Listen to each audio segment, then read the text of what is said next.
Desde luego que ha habido una licuación, una caída del lenguaje en la utilización de conceptos que son imprescindibles.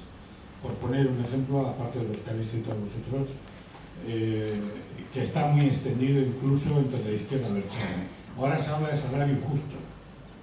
Cualquiera que sepa un mínimo de la crítica marxista de la economía política burguesa sabe que el salario es esencialmente injusto, que no puede haber nunca un salario justo, que todo salario refleja unas realidades de explotación asalariada en base a una coerción sorda, etcétera, etcétera. Sin embargo, está socializada la teoría de que hay que luchar por un salario justo, hay que repartir las riquezas, hay que repartir no sé qué. Se ha trastocado de arriba abajo la capacidad de comprensión teórica de la realidad y se ha aceptado junto con la versión burguesa y la versión española y la versión patriarcal, se ha aceptado el lenguaje correspondiente a esa versión. Las razones son varias. Entre una de ellas hay que aceptar autocríticamente las razones de la propia debilidad de la izquierda abertzale, por la complejidad de la izquierda abertzale y un montón de factores de estos. Y podríamos seguir poniendo más ejemplos, terribles ejemplos sobre eso, desde todos los puntos de vista. Ahora bien, ¿cómo superar esa situación? No basta solamente con recuperar las palabras, porque los conceptos reflejan una estructura teórica, reflejan a la vez una realidad social que va en consonancia con la forma de vivir, la forma de ser explotadas de las personas que sufren esa realidad. Si nosotros, por ejemplo, con respecto a conceptos como explotación, terrorismo sexual, terrorismo empresarial, etc., los reactivamos sin que a la vez haya simultáneamente un enriquecimiento teórico de cómo se ha pasado del terrorismo empresarial de los años 60 al terrorismo empresarial del 2010, habremos dado un paso, pero un paso un tanto hueco, un tanto vacío, porque hoy el terrorismo empresarial, el asesinato de obreros, etcétera, etcétera, no se produce solamente por la ferocidad burguesa como ocurría antes, que también, sino a la vez se produce con la pasividad sindical y con el silencio sindical. Y así podríamos poner muchísimos más ejemplos.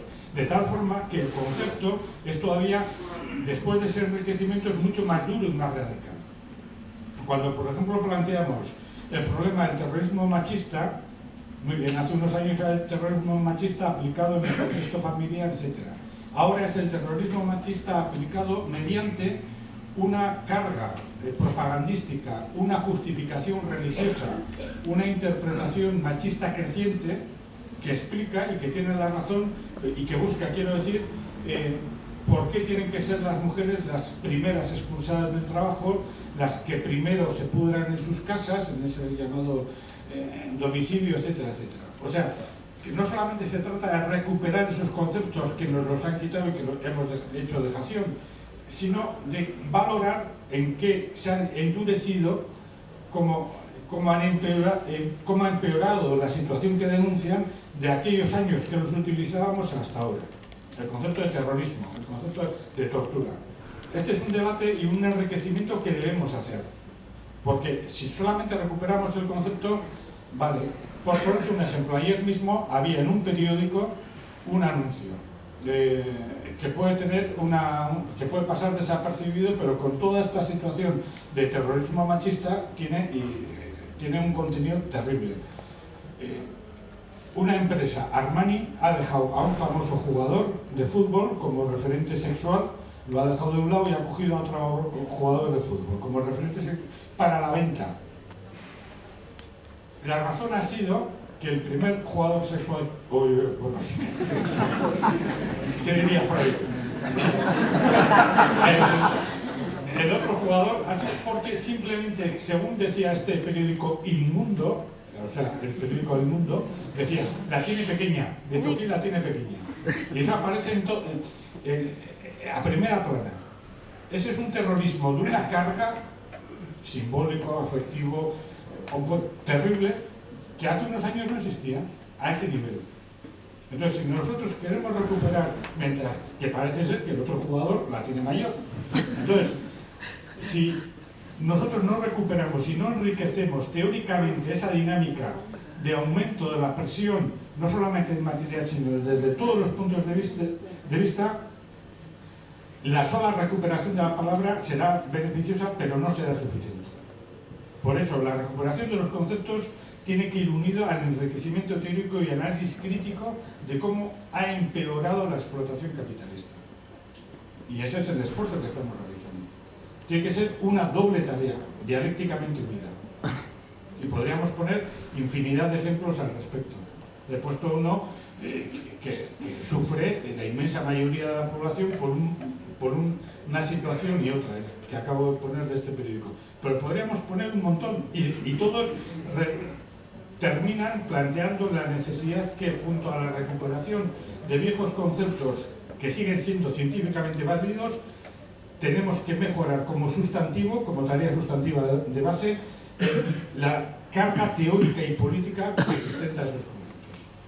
Y eso, insisto, que hemos hablado antes de ello, eso solamente lo podemos realizar nosotros. Ni las universidades lo van a hacer, ni los académicos ni los profesores. Es decir, ya no eres obrero, eres operario, ya no eres peluquero, eres esteticista. Incluso los violadores pues son delincuentes sentimentales. Es decir, detrás del cambio de definiciones y de desuso o uso de las palabras se encuentra un sentimiento de culpabilidad. Porque yo en el curro, no le comenté a Iñaki, nosotros estamos en huelga, pero hay un continuo sentimiento de culpabilidad de ser lo que eres. De ser currera, de ser trabajador, de que si haces no sé qué en la huelga, a ver si se van a mosquear los jefes y la jodemos más, todo el mundo pendiente. Hay un terror, pero no se actúa por ese sentimiento de culpabilidad. Entonces no se usan determinadas palabras, se señala a los compañeros, algunos pues iremos a la puta calle, pero al final me siento culpable de todo. Incluso yo recuerdo a mi padre cuando hablaba de la amnistía, ¿no? En el 77. Joder, encima soy yo el que tiene que perdonar. Es decir, o no, son ellos los que me dan a mí el perdón cuando él vivió la guerra y, joder, fueron ellos los que fueron a por nosotros y encima ahora me perdonan, ¿no? Es una especie de rollo de culpabilidad de no hablar de aquella gente de antes de la guerra, de no hablar de la memoria, de no hablar de... Y al final eso ha dejado un pozo de culpabilidad que hasta nos lleva a cambiar las palabras, incluso a cambiar los conceptos. Y yo pregunto, ¿no? Si es parte de esa sensación de culpabilidad psicológica de no hablar de las derrotas, de no decir lo que pasa en el curro, es decir, de esa culpabilidad de que se hace la violada, de por qué me han violado a mí, y alguien dice, por llevar minifalda, ¿no? Y si eres gay, porque estás enfermo.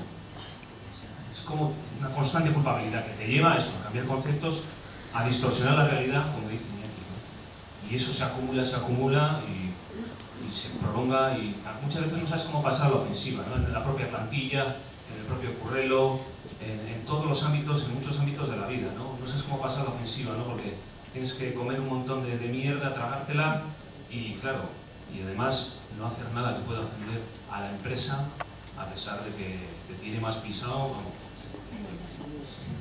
Mire usted, hay una cosa que a mí me preocupa mucho, que es la pérdida de la conciencia de clase.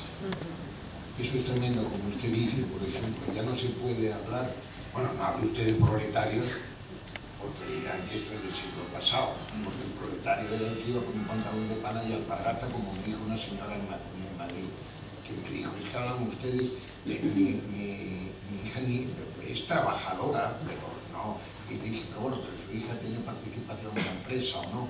Dice, no, está en una empresa de informática y no sabe usted qué alfombras tienen, qué moquetas, iluminación, digo, eso es lo que necesitan las máquinas y refrigeración también, no es por su hija, es por la otra vez, su hija tiene parte de la empresa, tiene inversiones, no. Entonces dice, no, es que claro, ustedes siguen hablando de aquellos trabajadores que llevaban alpargatas. Digo, señora, que ahora la llevamos en la cabeza, dentro. ¿Cuántos trabajadores dicen, a mí me dijo una vez un taxista llevándome, venía a Pásalo, y me dijo, mire usted, basta ya de hablar de parado, porque aquel que está parado es que es un baile y no sirve para nada.